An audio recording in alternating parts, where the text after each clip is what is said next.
dude to boot, the one and only Xavier Scruggs. What's going on, buddy? How are you? Hey, what's going on, Jay? All good over here, man. Are you doing all right?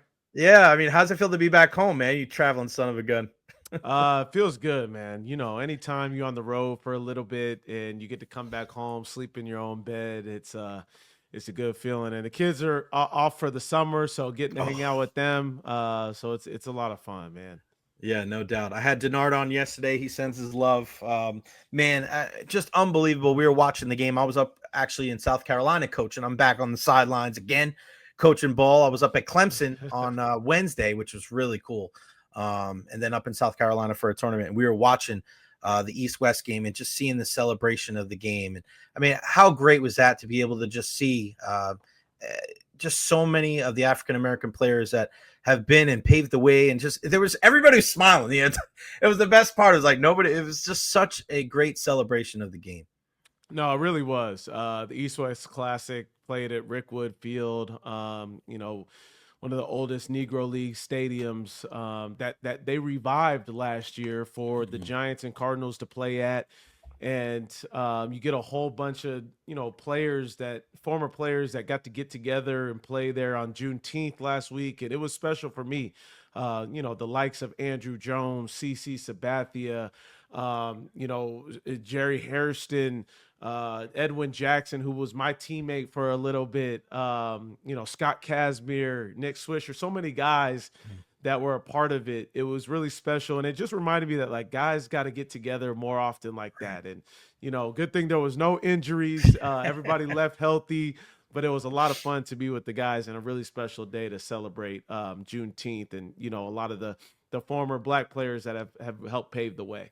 Yeah, it's funny. Denard said something yesterday. He goes, "I was on deck and Prince Fielder was up at the plate," and he kind of turned around. He goes, "We're really out here doing this, right?" It seems like a lot of the guys like they needed that because you and I have talked about this before, but uh, aside from what that does kind of for the future and trying to promote the game, but also I think for you guys as players, like you have to fill that void somehow, don't you? As a professional athlete, of like you're regimented and you're just so focused on making sure you have a routine, Yeah. and that kind of brings you back a little bit, doesn't, right? Like to hey, when I was just focused on baseball, really not much else. Definitely. It's special because you get to have those conversations with those guys. You don't necessarily always miss like the physical aspect on the Mhm. field, but you do miss those relationships, those conversations, the clubhouse talk, the sitting and chopping it up, telling stories and making fun of the guys.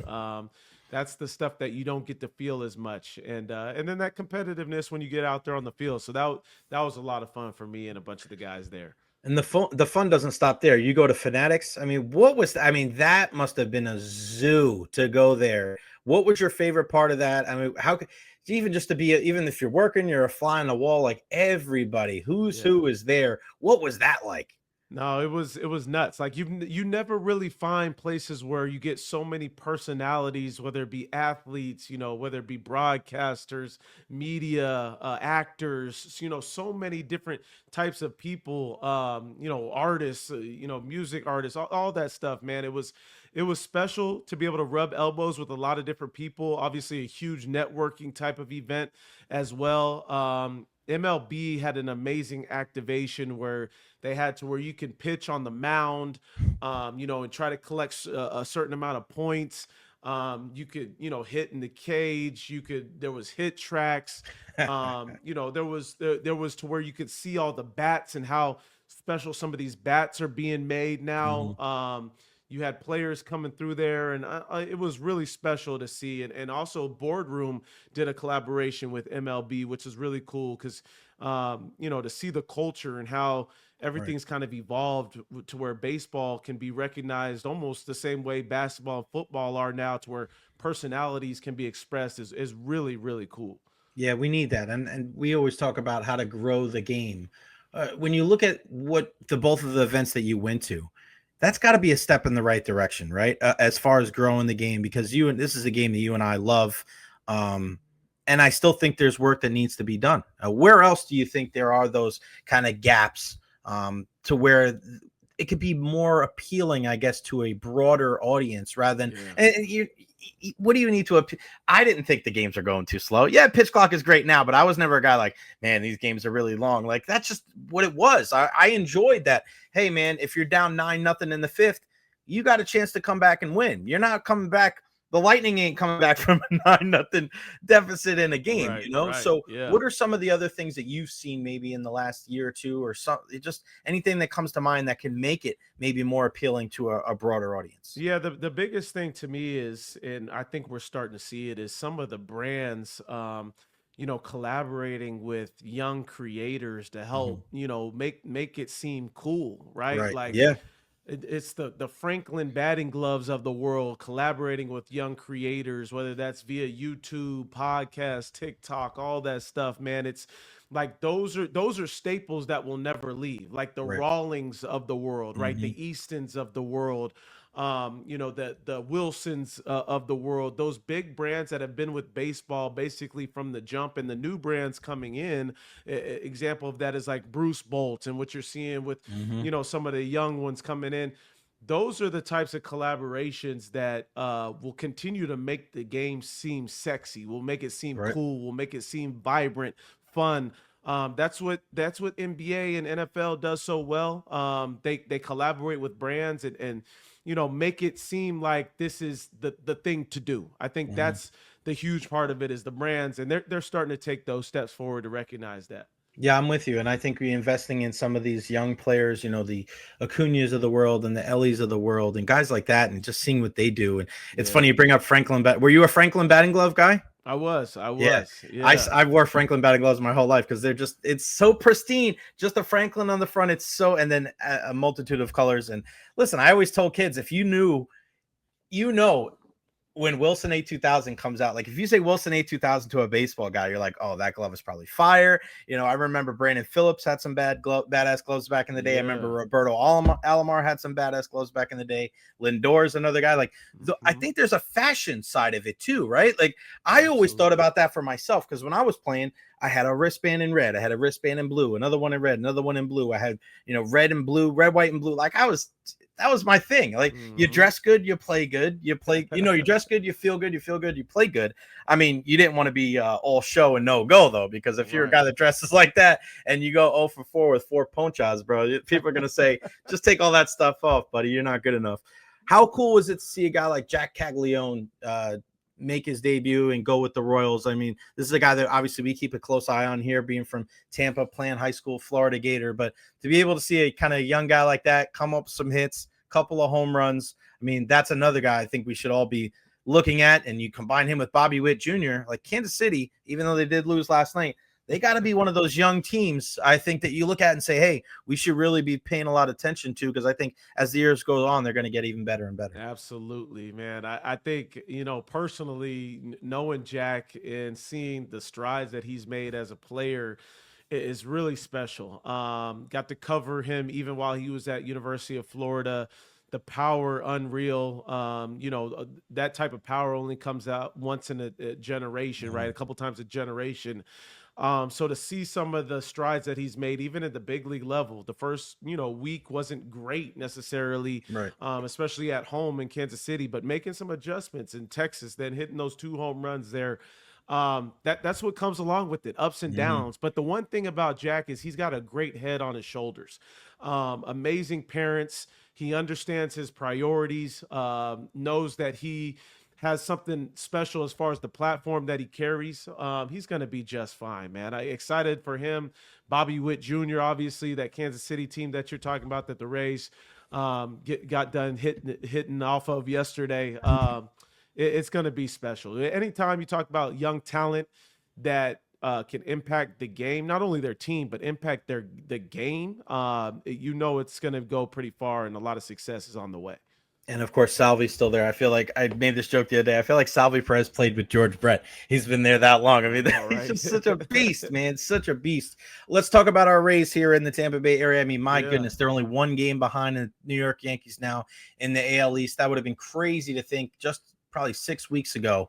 But man, they kind of figured out how to play at Steinbrenner Field. Yeah. Their pitching is doing what they do. And then I think a guy in Jonathan Aranda, who's been crushing it, Junior Caminero.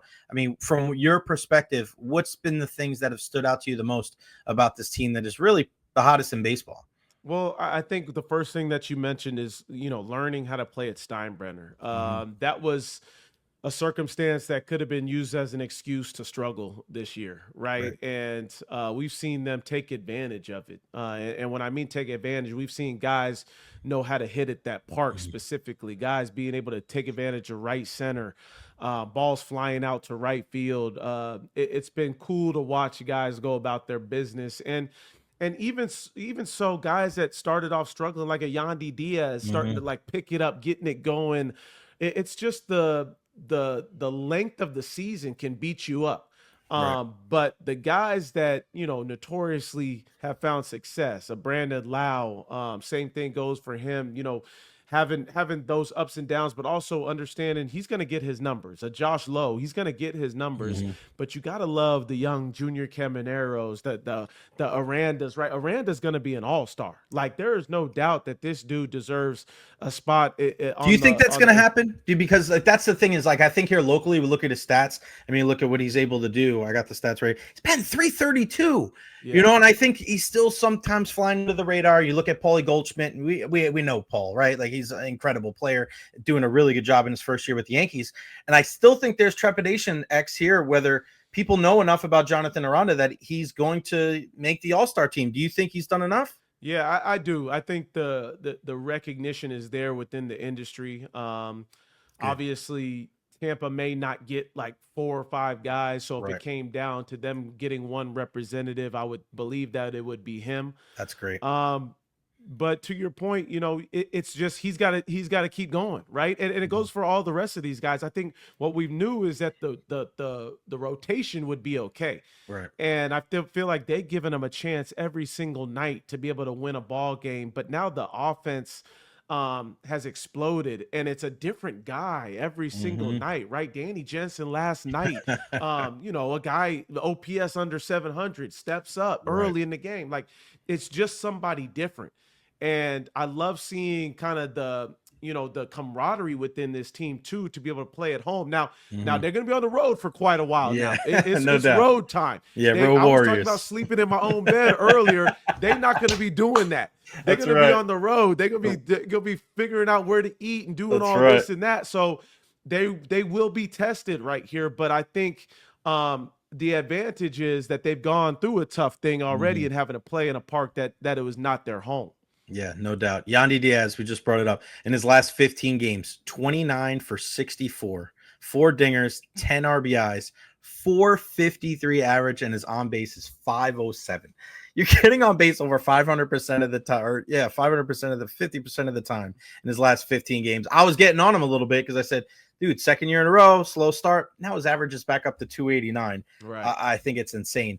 I want to ask you this question because I think you're the perfect guy to ask. And I was having this conversation when we were driving up and down to South Carolina. People talk about, bringing excitement to the game. And, what happened in the late 90s with McGuire and Sosa, and then later on with Barry Bonds. Yeah. After the strike in 94.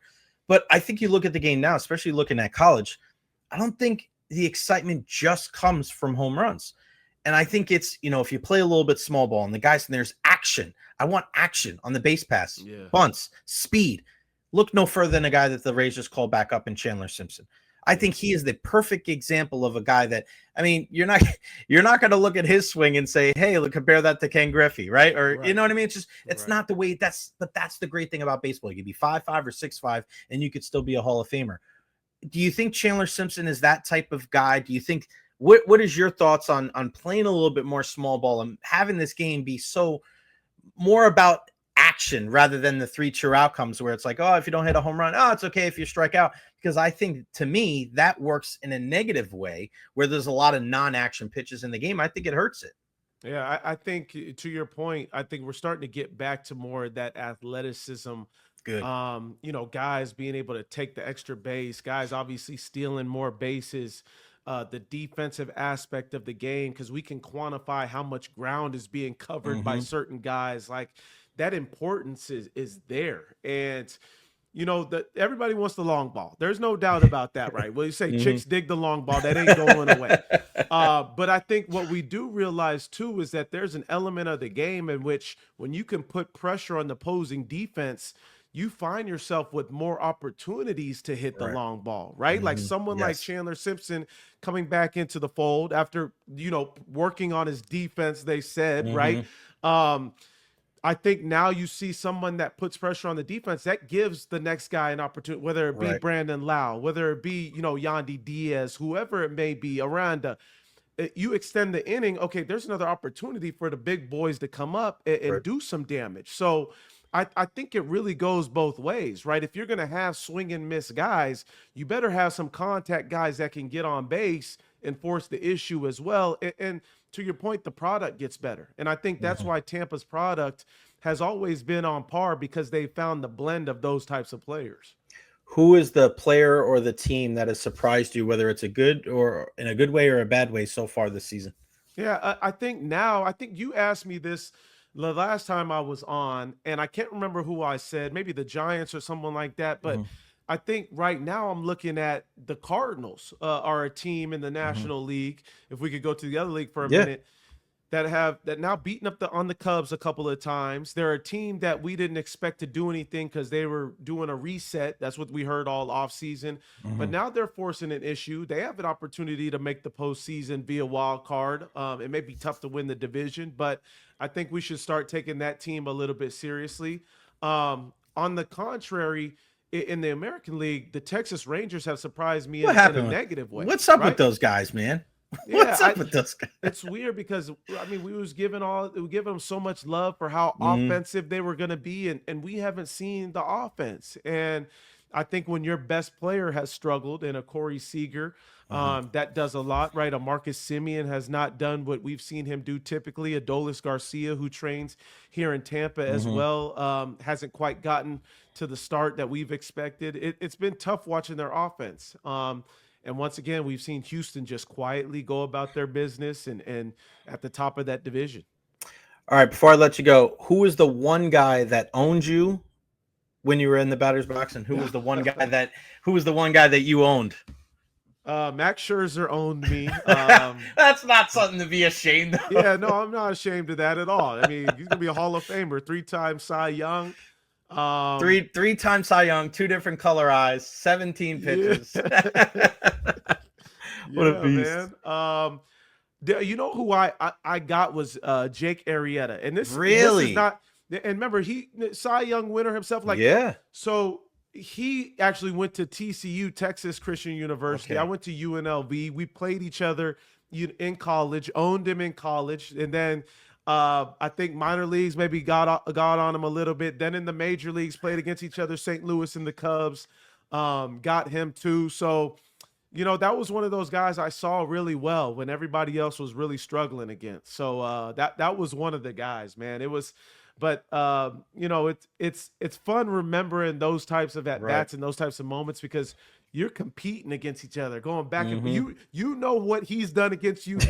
He knows what you've done. Now it's like the chess match, and that's where it's so much fun, man. Thank you for taking me back to those moments. Yeah, baby. Yeah, baby. What's the rest of your week looking like, X? You a little quieter this week or what? Yeah, no, I'm chilling a little bit. And then Friday we got Apple Friday baseball pregame show. So if you got Apple, hopefully you streaming the games there on Friday night.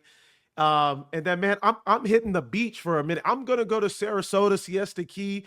I'm gonna go chill little July 4th week. I'm gonna be doing some work, but I'm gonna get some family time in before we hit the home stretch here pretty soon. Good for you. And the kids are growing up. The kids are getting bigger. I mean, before, it's so funny, social media, you see the kids. I was saying this with Dinar, the kids are bigger and bigger and bigger. You're like, holy smokes. I mean, when you go away on vacation, you come back, do they get even bigger? It's like they change it. They're a whole new person when you come back, man. I was like, I was gone 3 days. How are you now saying words that I don't even know what they mean? That doesn't even make sense. We could use them in the next time you're on the tube, man. That'll be great. Exactly. ESPN MLB Network's Xavier Scruggs. I said it before and I'll say it again, buddy. I think you are at the top, if not the top, when it comes to sports media right Oh, now, that's not love, just man. in baseball, but in all sports, because when you crack the mic, it has nothing to do with personal agendas or bias or hot takes or anything like that. You are a student of the game and you are smarter when you listen to what you have to say. So continue being you, man, because as much as you're a great analyst and all that stuff, you're an even better human being. So I appreciate our friendship and just continue the great work, man. You're the bee's knees. Oh man, that's love, man. Jay, I appreciate you. Anytime you have me on here, man, keep doing your thing. Give my love to the fam, and we'll talk soon, man. You got it, pal. Enjoy. Get some rest, would you? You know we can't do that. Yeah. All Thanks, right, man. buddy. Talk Later. soon.